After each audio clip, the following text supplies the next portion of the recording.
Bonjour, alors on se parle de la deuxième étape aujourd'hui. La deuxième étape, des alcooliques, des cocaïnomanes ou de toute personne qui se reconnaît une dépendance, qui fait partie du mouvement anonyme. La deuxième étape, c'est qu'on en est venu à croire, nous en sommes venus à croire qu'une puissance supérieure à nous-mêmes pouvait nous rendre la raison. Dans la première étape, on s'est parlé d'impuissance, on s'est un peu parlé de puissance supérieure, mais on y revient nécessairement parce que puissance supérieure, c'est quelque chose qui peut être très, très interprétable et interprété. Bien évidemment, en bonne membre que je suis, je vais vous parler de la puissance supérieure selon moi, mes perceptions, mes convictions, malgré que je suis ouverte à entendre les convictions des autres, ça ne change pas ça. Mais qui est notre puissance supérieure? Comment est-elle constituée? Moi, j'ai pour habitude de dire que dès qu'un être humain est avec un autre être humain, on est là avec une puissance supérieure. En ce sens que ces deux personnes vont, de façon générale, là, je ne parle pas de n'importe qui dans la vie, je parle de membres de fraternité anonyme ou de flammes jumelles qui sont dans un processus d'éveil. Donc, ces personnes-là étant plus éveillées, ayant décidé de mettre une vie spirituelle, de mettre de la spiritualité dans leur vie, vont être au cœur des questionnements par rapport à l'amour. L'amour de soi, l'amour du divin, l'amour des autres. Et bien évidemment, très souvent, on va vouloir parler plus d'amour des gens qu'on côtoie. Bien sûr, on est préoccupé par ce qu'on vit par rapport à nos parents, par rapport à nos enfants, à nos amis, à nos meilleurs amis. C'est par là que ça va commencer. Ensuite, on se parlera peut-être de l'amour du divin, de l'amour universel, mais l'important, c'est que moi, comme être humain, je puisse me sentir en communication saine avec mes proches. J'avais un superviseur qui disait que si on n'avait pas pu faire confiance en nos parents, on ne pouvait pas faire confiance à Dieu ou à une forme de Dieu. Et j'abonde dans ce même sens pour avoir vu en relation d'aide. Pendant toute ma vie, j'étais en relation d'aide avec des dépendants et je vois bien que nous allons qualifier Dieu avec les mêmes qualificatifs qu'on pourrait le faire avec nos parents. C'est-à-dire, si on s'est senti abandonné, on s'est senti rejeté, on s'est senti humilié, trahi, dans l'injustice, c'est certain qu'on va avoir l'impression que Dieu est injuste. Dieu est un être qui peut nous trahir et on va reporter sur lui toutes nos anxiétés, nos angoisses. On l'entend souvent. S'il y avait véritablement un Dieu, pourquoi il y aurait des guerres dans le monde? Pourquoi le monde serait dans cet état-là? Alors, si on revient au fait que nous en sommes venus à croire qu'une puissance supérieure à nous-mêmes pouvait nous rendre la raison, comment cette puissance-là, si on la perçoit comme étant un Dieu vengeur, comme étant méchante, comment peut-elle nous aider? Alors, je pense qu'il faut commencer par accepter que c'est pas la puissance supérieure qui est méchante et qui fait des guerres dans le monde. Ce sont les êtres humains qui ne sont pas méchants ou qui ne sont pas nécessairement méchants, mais qui sont venus vivre ici sur Terre une expérience. Si on ne croit pas ça, c'est sûr que c'est plus difficile de continuer d'avancer. Moi, je pense que l'être humain est venu vivre une expérience où il va se sentir divisé des autres, alors que dans l'amour, bon, c'est une théorie qui se tient comme les autres. Moi, quand ça me fait du bien, pourquoi pas? Pourquoi ne pas adhérer à des valeurs qui nous font du bien? Donc, cette théorie-là nous dit que nous sommes tous reliés. Dans l'amour, nous sommes tous reliés les uns aux autres. Et je pense que, par exemple, pendant la pandémie, on a tous senti à un moment donné cette reliance-là beaucoup plus forte. On s'est senti interdépendants avec les gens qui donnaient des soins, mais aussi avec les gens qui nous donnaient des services dans les épiceries, dans les pharmacies, dans les endroits qui nécessitaient des fois même des choses pour notre survie. On a senti que c'était extrêmement important d'être liés les uns aux autres et puis que d'être isolés seuls dans nos maisons, soit seuls ou juste avec notre petite famille immédiate, on se sentait très, très vulnérable. On a eu très envie d'aller rejoindre nos amis, de sortir, d'aller prendre de l'air. Et cette vulnérabilité-là nous a emmenés à se rendre compte à quel point on avait besoin des uns des autres. Malheureusement, très souvent, on va l'oublier. Les êtres humains, on est comme ça. On vit des choses et on les oublie. Moi, quand j'étais toute petite, à un moment donné, on avait un chien chez nous qui était très tannant et que je considérais comme étant le chien de mon frère. Et ce chien-là, je pensais que je ne l'aimais pas plus qu'il faut. J'étais souvent impatiente avec lui et je le considérais un peu de trop dans notre famille.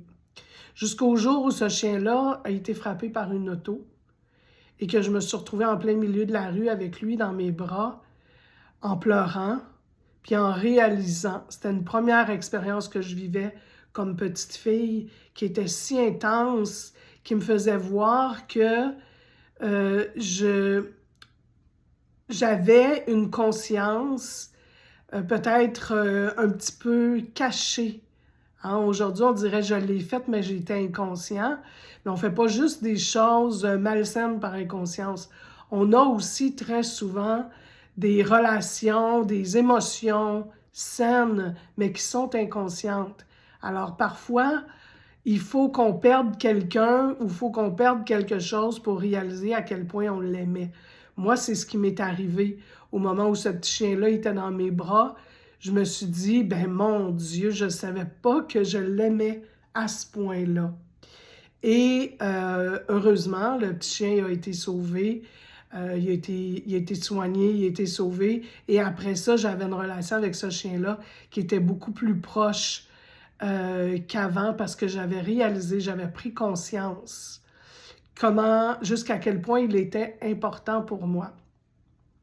Donc, je vous amène là tranquillement pour vous dire que très souvent, autour de nous, on a des relations qui peuvent sembler conflictuelles ou qui sont conflictuelles à un premier niveau, mais si on fouille un petit peu plus loin, on va se rendre compte que ce sont des relations importantes, ce sont des relations d'amour, mais que notre petite voix, hein, à un moment donné, on va se parler de la petite voix quand on va parler éventuellement de l'enfant intérieur, puis du parent critique autoritaire.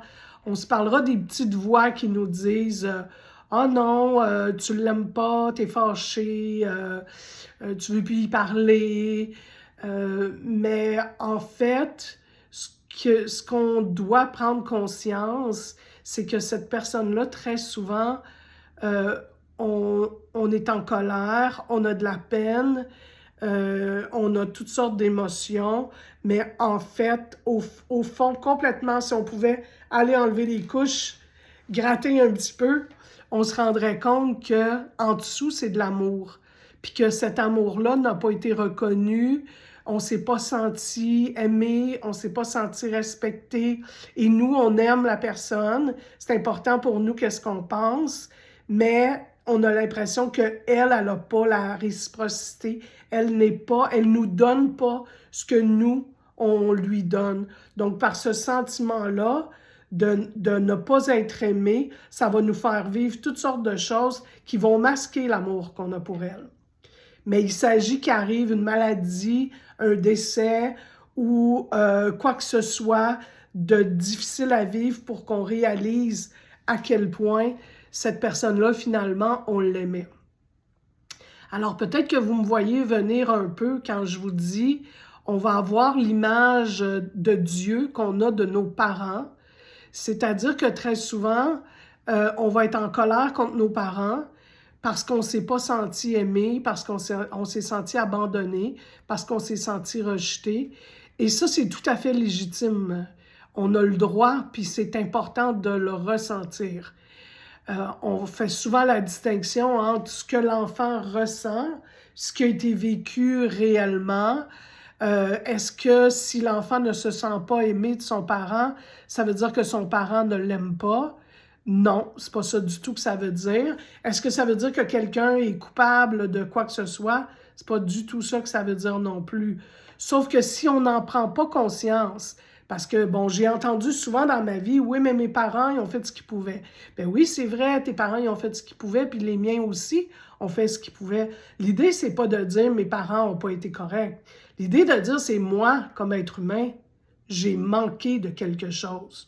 Je me suis sentie abandonnée. Donc, pour moi, faire confiance à une puissance supérieure que je vois comme mon parent, comme un parent qui aurait dû prendre soin de moi, c'est un Dieu, c'est mon Dieu, c'est ma puissance supérieure, alors j'ai de la misère à y faire confiance.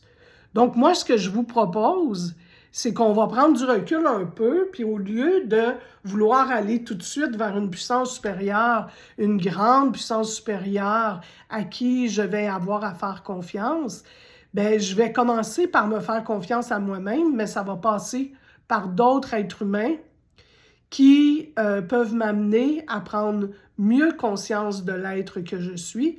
Et ces êtres humains-là, ben, je vais les retrouver chez les personnes qui font du cheminement. Attention, pour avoir vécu plusieurs fois dans ma vie et avoir entendu des histoires de personnes qui ont été blessées par des gens qui faisaient du mouvement, par des gens qui étaient censément dans les étapes, ben dites-vous une chose, c'est que ces gens-là, c'est des personnes comme vous et moi, des fois qui ont vécu des traumatismes pires et qui reproduisent des choses qui ne sont pas adéquates. Donc oui, je vous suggère fortement de vous faire des amis, de vous faire de collaborer avec des personnes dans le mouvement, mais apprenez à les connaître d'abord et avant tout. On ne va pas s'ouvrir à une personne qu'on ne connaît pas dans les fraternités, plus qu'on va le faire avec une personne qu'on ne connaît pas dans la rue. Donc, oui, on est appelé à faire des partages devant des membres qui sont en cheminement et à expliquer des choses qu'on a vécues, mais il reste que si ce sont des choses très importantes que vous voulez garder secrètes, à moins vraiment que vous soyez en mesure de l'assumer, ce qui n'est pas le cas de tout le monde, je vous suggère fortement de parler de généralité quand vous faites des partages publics, mais de vous trouver des parrains et des marraines et des confidents et des confidentes pour aller plus loin dans l'expression de ce que vous avez vécu de difficile. Et à partir du moment où vous aurez commencé à faire confiance, bien évidemment que si vous réussissez à faire confiance à un être humain, vous allez pouvoir vivre l'effet miroir. C'est-à-dire que plus vous allez faire confiance à l'autre, plus vous allez vous faire confiance à vous-même et plus vous allez parler avec une autre personne, plus vous allez être en mesure de réaliser ce que vous avez vécu, de l'amener au niveau conscient. Ça, c'est peut-être un peu comme quand on a une blessure physique, bien, on peut prendre conscience qu'on a une blessure physique, mais si on n'est pas médecin, ça va être un petit peu difficile de faire un diagnostic d'exactement ce qui se passe. Bien, au niveau psychologique, au niveau émotif, c'est la même chose. On a besoin des autres êtres humains. Bon, dans un monde idéal, on a un thérapeute. Moi, j'essaie de vous aider du mieux que je le peux par ces capsules-là, parce que très souvent, les gens sont trop loin, n'ont pas les moyens de consulter. Mais de façon générale, quand on peut consulter un spécialiste des dépendances, des toxicomanies, de la violence, si c'est ça qu'on vit, c'est tant mieux. Mais les fraternités sont là pour ça aussi. Il y a d'autres êtres humains à qui on peut apprendre à faire confiance, qui sont passés par le même cheminement que nous, c'est-à-dire qui ont arrêté de consommer la substance pour laquelle vous êtes là. Parce que je vous dirais que c'est tout à fait normal. Il y a beaucoup de membres qui arrêtent de consommer une substance, mais qui en consomment une autre. Alors, j'ai vu ça souvent, moi, des personnes qui arrêtent de consommer de l'alcool, mais qui jouent de façon pathologique depuis 20 ans. Tant mieux.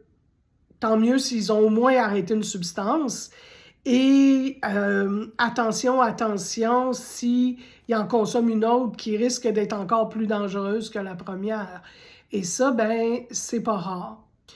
Je sais pas, je pense que je vais vous faire, ouais, éventuellement, je vais vous faire une capsule sur la réduction des méfaits, mais parce qu'il y a beaucoup, beaucoup de croyances sur les histoires de réduction des méfaits. Oui, je vous ferai ça là d'ici pas longtemps. Mais je veux en revenir à l'idée que nous en sommes venus à croire qu'une puissance supérieure à nous-mêmes pouvait nous rendre la raison, tout simplement parce que si je parle avec un autre membre, par exemple, si j'ai un problème de cocaïne et que je parle à un autre membre qui a eu pendant longtemps dans sa vie un problème de cocaïne et qui fait du mouvement depuis plusieurs années, cette personne-là est plus en mesure de me rendre la raison, possiblement. Bon, pas pour le reste de mes jours, mais au moins pour quelques heures, le temps que je puisse prendre conscience que, ben oui, je me rends compte en parlant de tous les impacts que la consommation a dans ma vie. Parce que c'est sûr qu'au départ, si j'ai consommé longtemps, c'est que j'ai été dans le déni longtemps.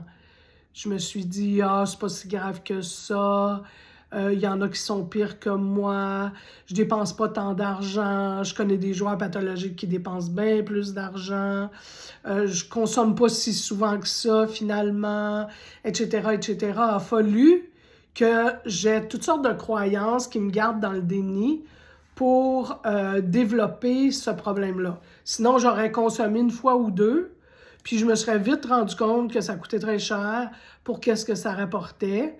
Mais ça rapporte une illusion d'estime de soi. Alors, si j'ai tellement aimé l'effet de l'illusion d'estime de soi, je n'ai pas besoin de vous dire que j'ai un problème à ce niveau-là. Donc, un des problèmes majeurs des dépendants, c'est l'estime de soi. Donc, avoir perdu la maîtrise de sa vie, ça prend quelqu'un d'autre qui va nous le refléter parce que c'est pas le fun, c'est confrontant. En plus, on a des croyances limitantes qui vont faire en sorte à un moment donné on va se dire ben, j'ai un auto, j'ai une maison, j'ai 2 enfants, j'ai un chien, pourquoi j'aurais perdu la maîtrise de ma vie? Pourquoi tu aurais perdu la maîtrise de ta vie? Bien, ça peut être une raison qui te fait encore plus mal que de ne pas avoir de matériel. Peut-être que tu n'as pas eu de femmes dans ta vie qui t'ont aimé depuis très, très, très longtemps, que tu vas d'une relation à l'autre sans te sentir aimé, sans te laisser être amoureux, parce que tu as l'impression que tu n'as pas le droit à ça, que tu n'es pas à la hauteur. Donc, on va revenir souvent à ça, être à la hauteur, se sentir le droit d'aimer et d'être aimé. Parce qu'en bout de ligne, qu'on parle de Dieu, qu'on parle de notre parrain, notre marraine, qu'on parle de nos parents, qu'on parle de nos enfants, en fait, on parle toujours d'amour. C'est toujours de ça qu'on parle. Si on parle de nos problèmes au travail, généralement, c'est des problèmes avec les êtres humains. Donc, on parle encore d'amour.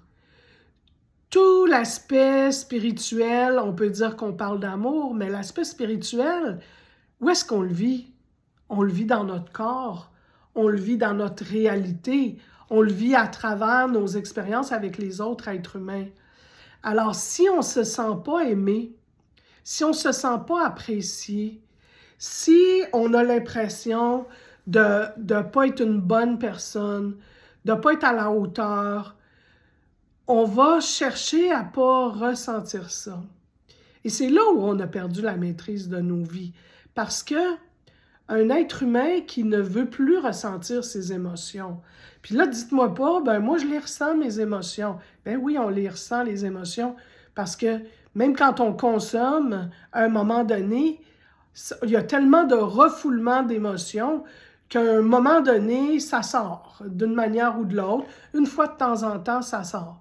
Mais moi, j'ai vu souvent des gens qui arrivent, par exemple, en relation d'aide, qui arrivent dans des groupes ou qui arrivent en relation individuelle, en consultation individuelle, et qui en ont jusque-là. Là, ils sont en urgence, ils veulent consulter parce qu'ils ne sont plus capables. Et là, ils vont avoir de l'eau jusque-là, 1 mois, 2 mois, 3 mois, 6 mois plus tard, et là, ils cessent de consulter.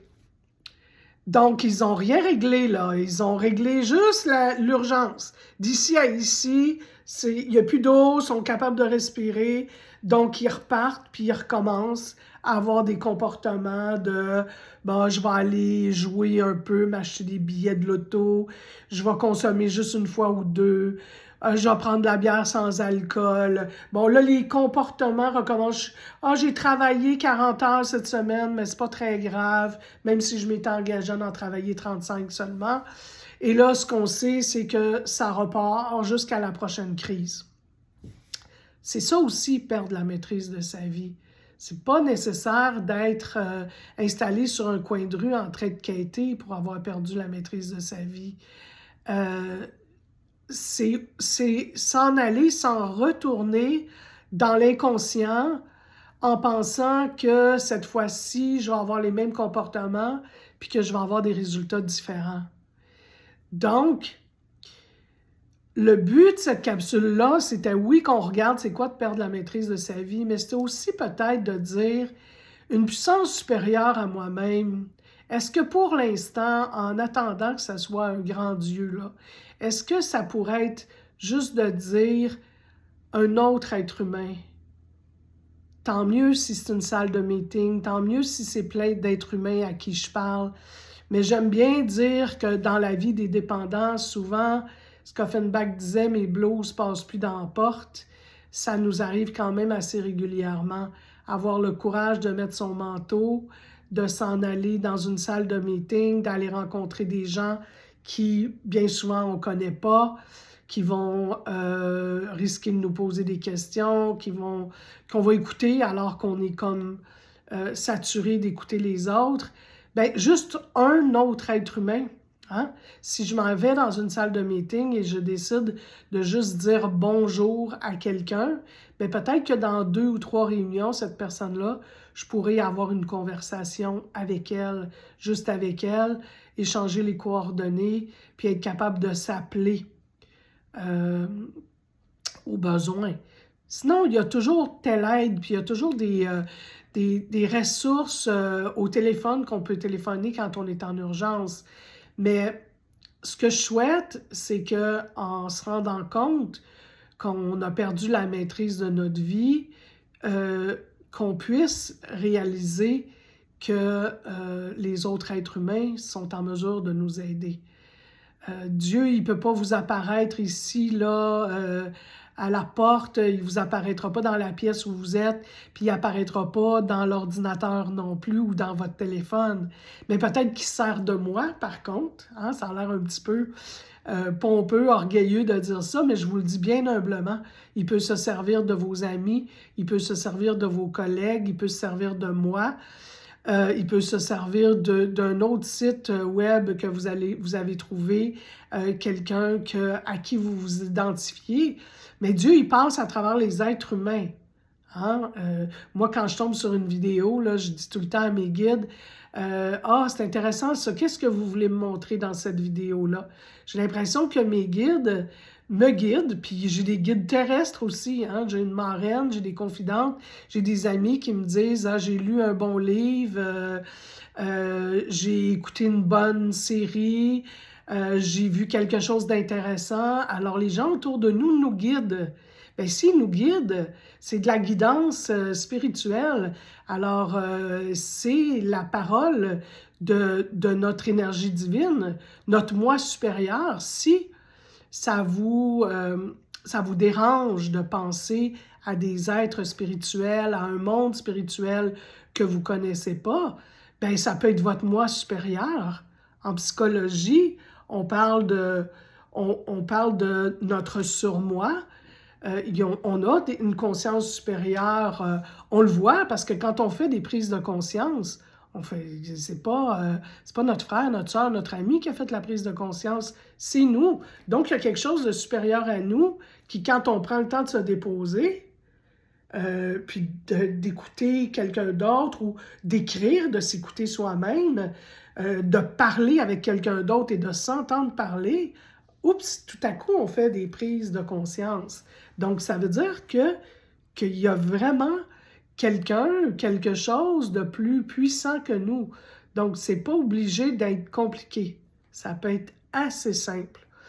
Donc, sur cette deuxième étape, qui finalement peut être, je crois que c'est une étape qui a fait peur à beaucoup de monde, qui a arrêté beaucoup de personnes. Rendu à la quatrième étape, les gens, très souvent, se reconnaissent mieux parce que c'est très concret, la quatrième étape. On travaille sur soi. Mais les premières étapes qui nous parlent d'une vie spirituelle, en fait, la vie spirituelle, c'est la vie dans l'amour, simplement. C'est pas plus compliqué que ça. C'est vrai qu'on a de la difficulté à communiquer, on est des êtres de communication, on ne nous a pas vraiment montré à communiquer, on l'apprend, ça s'apprend. Donc, on est des êtres de communication qui avons à apprendre à communiquer, qui avons à apprendre à s'aimer soi-même. Et pour nous aimer, ben c'est ça. Je veux dire, si on est seul dans notre lit à briller par-dessus la tête, est-ce qu'on aime? Est-ce qu'on est aimé? Est-ce qu'on est aimable? C'est très difficile de le savoir. C'est en étant en relation avec les autres qu'on va pouvoir voir où est-ce qu'on en est dans la vie, comment on se comporte avec les autres, comment les autres se comportent avec nous, qu'est-ce qu'on a à travailler. Alors donc, avec la deuxième étape, j'ose espérer que vous aurez compris que d'aller vers au moins un autre être humain pour avoir un effet miroir de ce que je suis en train de vivre. Sinon, aller vers plusieurs autres humains, ça c'est encore mieux. Et de m'acheminer tranquillement vers les autres étapes. On a parlé de 2 étapes, il nous en reste 10 à vivre. Alors, si je veux m'acheminer vers les 10 autres étapes, je commence par bien vivre les 2 premières, mais dans la simplicité, dans l'accueil de moi, dans l'amour et dans la confiance. Donc, je vous reviens avec le sous-thème de la réduction des méfaits bientôt. Je vous embrasse et je vous souhaite une magnifique journée. Merci de m'avoir écouté. N'oubliez pas le petit pouce, peut-être devenir aussi abonné de cette chaîne afin que les messages circulent pour les personnes qui sont isolées et qui en ont besoin. Bonne journée!